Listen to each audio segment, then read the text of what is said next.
이사야 64장 전체 12절인데 8절 9절만 읽겠습니다. 그러나 여호와여, 이제 주는 우리 아버지시니이다. 우리는 진흙이요 주는 토기장이시니 우리는 다 주의 손으로 지으신 것이니이다. 여호와여, 너무 분노하지 마시고 오며 죄악을 영원히 기억하지 마시옵소서. 구하오니 보시옵소서, 보시옵소서. 우리는 다 주의 백성입니다. 예. 이사야는 전체적으로 이 절망적인 백성의 역사에 하나님이 개입하셔서 새 하늘과 새 땅의 소망을 갖게 하시는 예언서입니다. 특히 이제 이사야 64장 제목을 우리 8절에 있는 말씀 그대로 우리는 진흙이요 주는 우리를 빚은 토기장이시니라 하는 걸 제목으로 했습니다. 63장과 64장은 내용상 붙어 있는 한 장입니다. 모든 것이 허물어졌을 때 드리는 기도가 63, 64장의 내용입니다. 그 허물어진 내용을 보면 10절부터 12절 뒤에서부터 먼저 보겠습니다. 10절부터 보면 거룩한 성읍들이 광야가 되었으며 시온의 광야가 되었으며 예루살렘이 황폐하였나이다. 우리 조상들이 주를 찬송하던 우리의 거룩하고 아름다운 성전이 불탔습니다. 우리가 즐거워하던 곳이 다 황폐하게 됐습니다. 이런 내용입니다. 단지 어떤 자기들의 살고 있는 어떤 재산, 공간을 잃었다는 말이 아니라 이스라엘의 정신이 다 무너진 것입니다. 하나님이 세우시고 하나님이 지키시리라 했던 예루살렘과 그 성전이 무너진 거니까 이제 그들의 정신이 다 무너진 이야기입니다. 그래서 지난주에 이야기한 것처럼 이사야 63장부터는 과거 하나님이 행하신 일을 기억하고 그 은혜를 지금도 베풀어 달라고 기도하는 이제 그런 기도이고 64장은 그 연속입니다.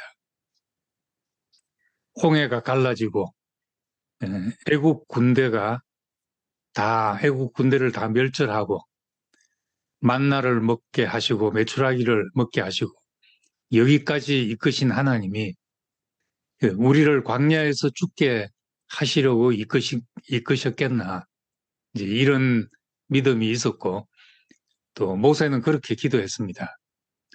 하나님이 이름으로 이 백성을 이끌어 왔는데 자기 백성을 이끌어서 광야에서 죽게 한 신이란 소리를 하나님이 들으시겠습니까? 이렇게 이제 협박조의 기도를 해서 하나님이 또 돌이키시고 백성을 인도하시고 하셨다는 이야기가 나옵니다. 이제 여기서도 마찬가지죠.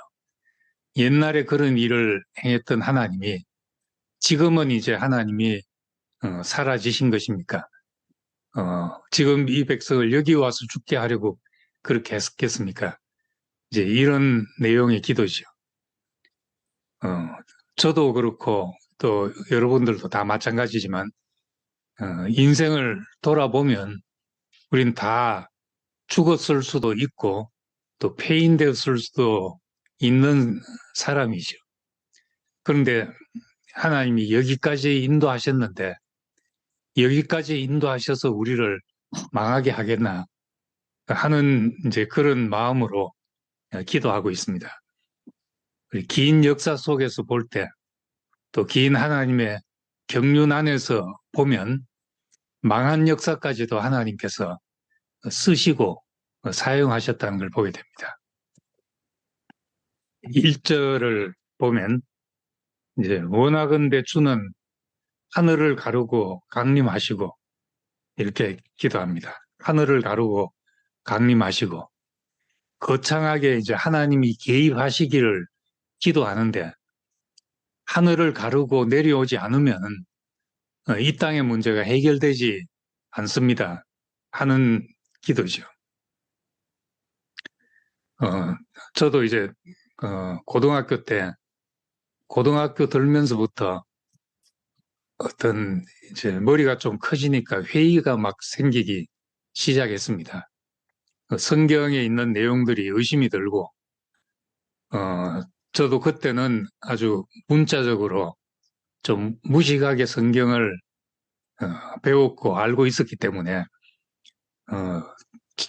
하나님이 창조한 이래로 사람들의 나이를 계산하면 예수까지 한 4,000년, 그러니까 지금까지 한 6,000년 되는데 인류 역사가 6,000년이다 이렇게 막연하게 성경을 보고 생각하고 있다가 이제 과학을 보니까 이제 말도 안 되는 이야기가 되죠. 중생대, 고생대, 공룡들은 언제 있었으며 지구는 언제 생겨났으며 우주가 언제 생겨났고 이런 것을 아니까 그 성경이 너무 터무니없고 또 과학을 믿냐 성경을 믿냐 이런 갈등도 생기게 됐습니다. 그리고 성경에 그런 이제 의심의 눈초리로 성경을 보니까 그 성경 처음부터 이상한 거예요. 전지전능하신 하나님이 그 사람을 지어놓고 선악과를 먹었다고 영생할까 하노라 하고 이제 동산을 이제 두루 도는 불칼로 지키게 했다든지 바벨탑을 쌓아 올라가는 인간을 보고 이후로는 인간이 하는 일을 막을 수 없겠다. 이건 뭐 하나님하고 인간하고 지금 그 어떤 힘겨루기 하는 그런 모습으로 보여지기도 하고 이렇게 이제 막 신앙의 회의가 밀려와서 계속 그렇게 갔으면은 저는 무신론자가 되었을지도 모릅니다, 지금.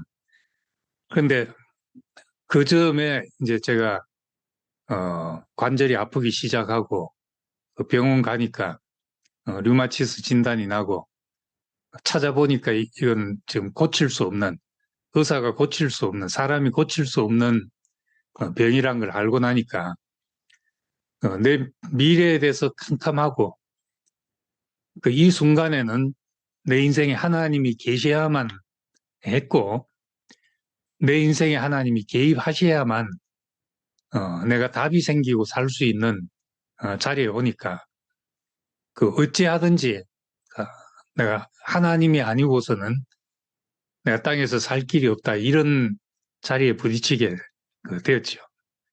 그래서 정말 어떤 그 신기한 체험으로 이제 관절염에 대해서 내가 자유롭게 되고 지금까지 이제 몇십 년을 이렇게 살았으니까요. 이것만 해도 뭐 더할 나위 없는 은혜죠. 이제 그때를 생각해 보면은 그렇다고 해서 병이 걸리면 다 그런 식으로 나아야 된다든지 그렇게 말할 수는 없는데 그 회고해 보면 그때로서는 나에게 하나님 존재를 내 인생에 각인시켜주는 그런 시간이었습니다. 그래서 사람들이 하나님이 어디 있냐, 모든 사람이 그런다 할지라도 내 인생에 하나님이 없으면 설명이 안 되고 없으면 안 되기 때문에 모든 사람이 다 하나님이 없다 해도 나는 부인할 수 없는 어떤 자리가 생기게 된 거죠. 만약에 사람이 머리가 커져서 합리적으로 뭘 생각하고 하면 그 성경에 있는 이야기가 다 의심될 수밖에 없고 그렇게 안 믿어질 이야기가 참 많습니다. 근데 이건 어떤 체험을 하고 나면 그것이 어떤 것이었든지 간에 그럴 수 있구나. 또 그것이 믿어지게 되고 그렇게 해서 우리 하나님이 우리 인생의 신비에 각인되고 나면 왜 예수라야 하는가 하는 것도 우리에게 또 대답이 되게 되죠. 그래서 여기 이스라엘 백성들은 하나님이 내려오셔야만 했던 것입니다. 자신들의 과거의 역사 속에서 하나님 체험을 붙잡고 지금 하나님이 내려오시지 않는다면 지난날은 무엇이며 지난날 하나님이 하신 일은 우리를 살려서 여기서 죽게 하려고 살렸나 이렇게밖에 안 되는 문제가 되죠. 그래서 이제 하늘을 가르고서라도 강림하시고 하는 간구를 하고 있습니다. 3절, 4절 주께서 강림하사 우리가 생각하지 못한 두려운 일을 행하신 그때에 그때 이렇게 말합니다. 지금 여기서 말하는 그때는 시내산에서 십계명을 받을 때를 말합니다. 산들이 주 앞에서 진동하고 주에는 자기를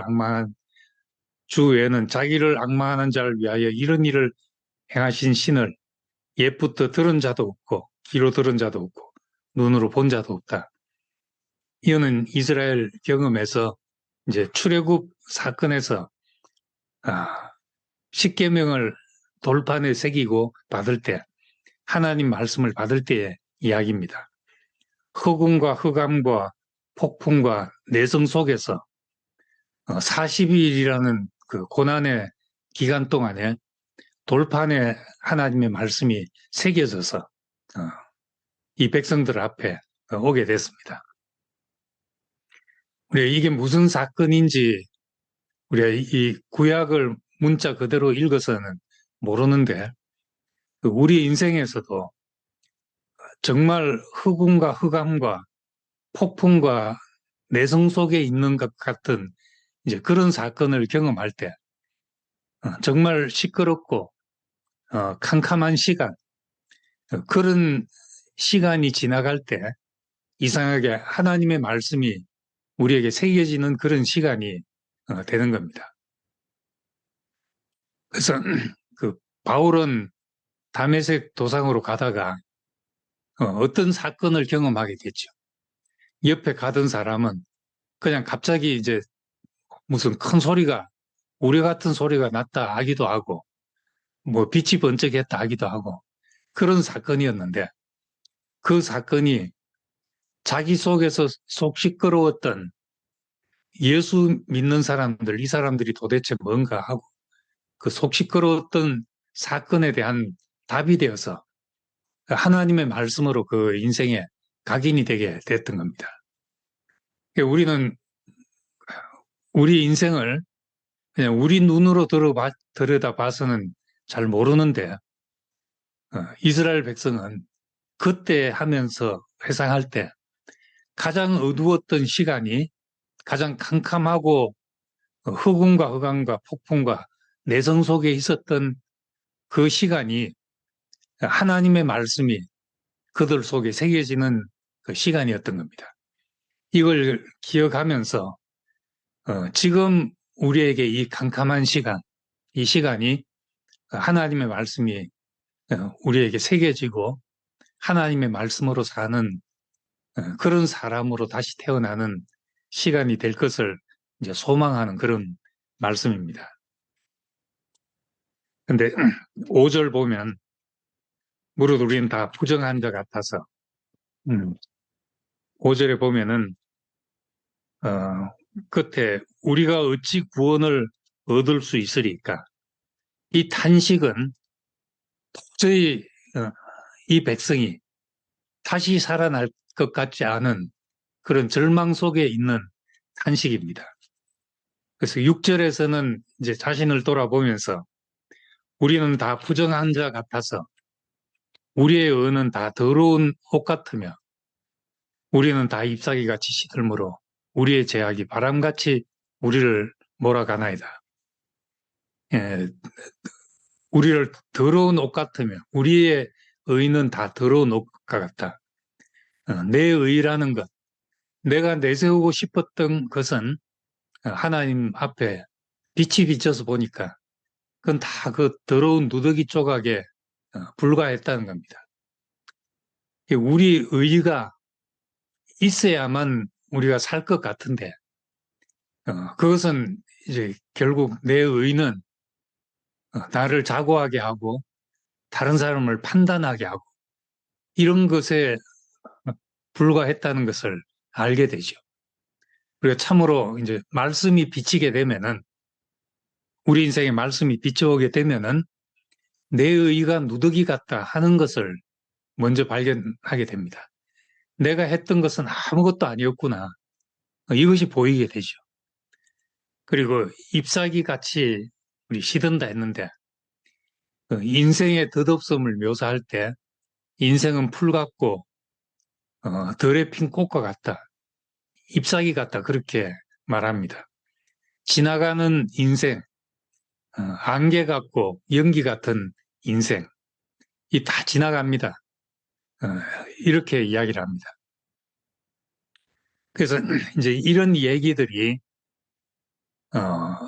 우리 늘 왜 이렇게 우리 자신의 추함과 또 연약함과 이런 것을 덜추어야 하는가 이제 하는 반문이 있기도 합니다. 근데 구약을 보면은 모세는 어, 모세는 인간에게 하나님과 교통할 가능성을 율법을 통해서 열어놓은 사람입니다. 근데 세례 요한은 마지막 선지자라고 하는 세례 요한은 그 율법의 한계를 드러낸 사람입니다.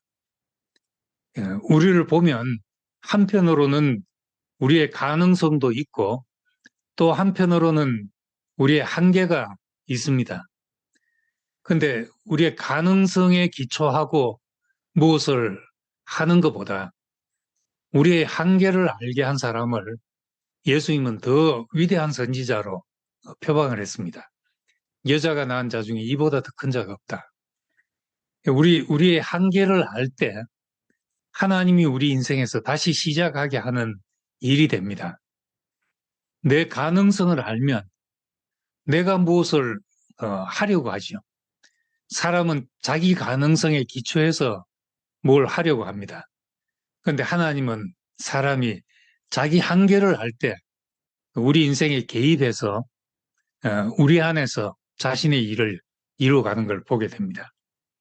그래서 구약의 역사는 깊이 들여다보면 우리의 그 가능성, 율법을 주어서 우리가 지키겠나이다 맹세했던 그 가능성이 끝나고 우리로선 도저히 안 됩니다.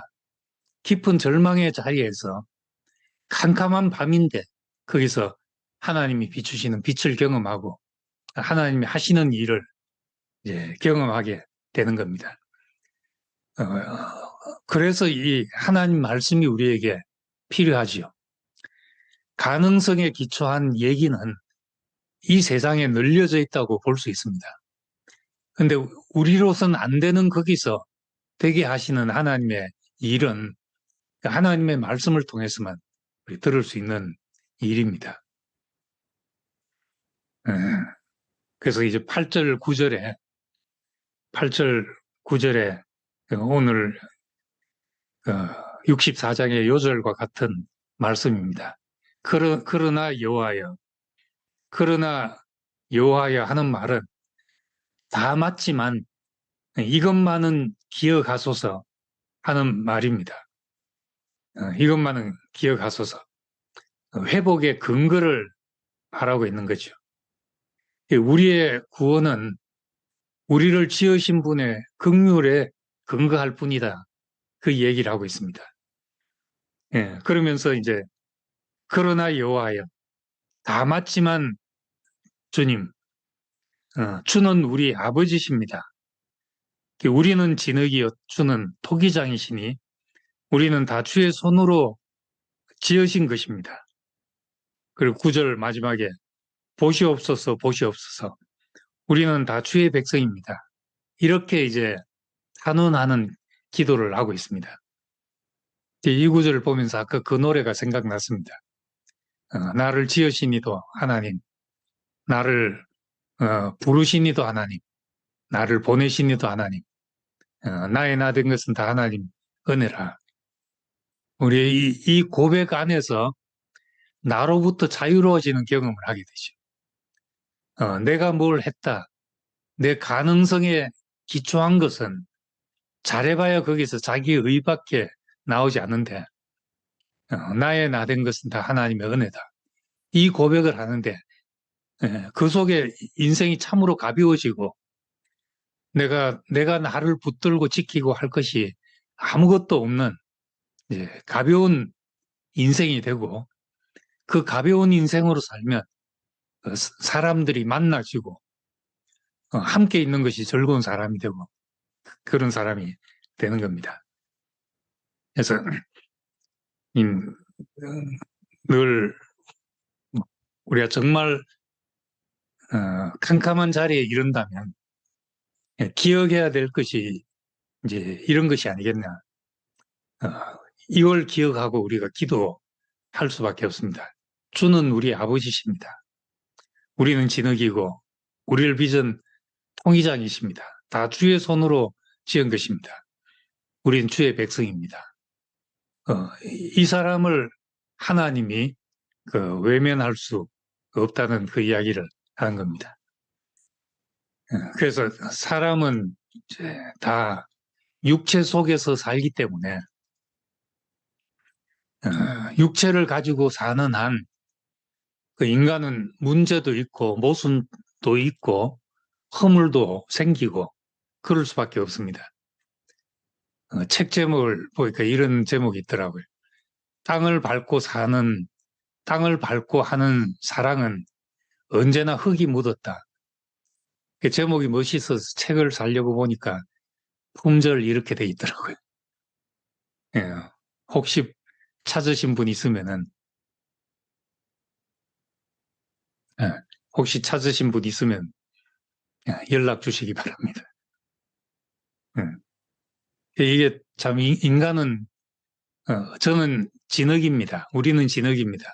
흙 냄새 나고 사람 냄새 나고 그래서 우린 때로 자세히 들여다보면 다 흙이 묻었고 먼지 묻은 인생이지만은 하나님이 이것으로 우리를 빚으시고 당신이 쓰시는 도구로 만드시고 그의 작품이 되게 하신다는 것이 우리 소망이죠.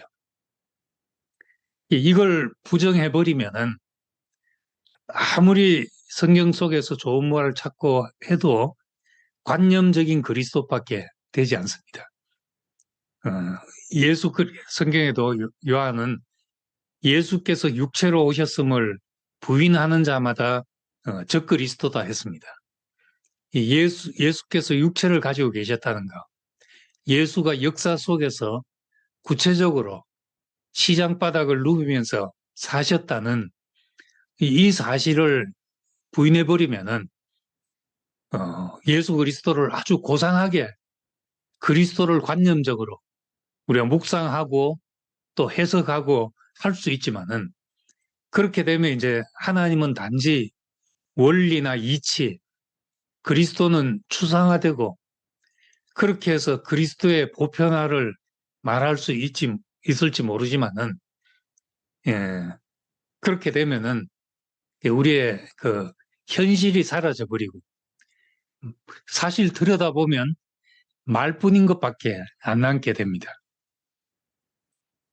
그런 데서 다 이제 신인 합일 사상이 나오고 신인 사상, 하나님 사람 이런 이야기가 나오게 되죠.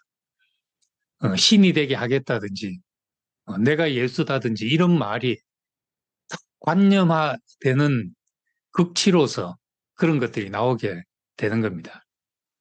그래서 나는 언제나 땅을 밟고 있는 사람이다. 우리는 진흙입니다 하는 것을 기억할 때 이 보배를 질그릇에 가졌다. 예수와 함께 이런 고백을 합니다. 그래서 저는 이 바울의 표현들이 얼마나 도를 넘지 않고 정말 적절한 표현이고 온전한 표현인지 아는 것을 요즘 다시 발견하게 됩니다. 우리가 무엇이 되는 것이 아니고 늘 우리는 자신을 돌아보면 내 의는 더러운 옷 같고 우리 인생은 잎사귀 같이 시들 뿐인데 여기서 당신이 개입하셔서 우리의 아버지, 우리를 빚으시는 분, 우리를 백성으로 삼으시는 그 하나님이 우리에게서 나타나도록 하시는 것. 이 길이 이제 어떤 성경이 우리에게 열어주는 그 소망의 길입니다. 우리 안에 무엇이 있다든지, 우리가 무엇이 된다든지, 내가 누구라든지, 이렇게 할 수 없고, 우린 질그릇과 같은 존재, 밭에 묻힌 보아입니다. 보아가 밭에 묻혀 있습니다. 그 보아가 질그릇 속에 담겨 있습니다. 우리 인생을 육체를 가지고 사는 한 죽는 날까지 이제 그렇게 고백하게 됩니다.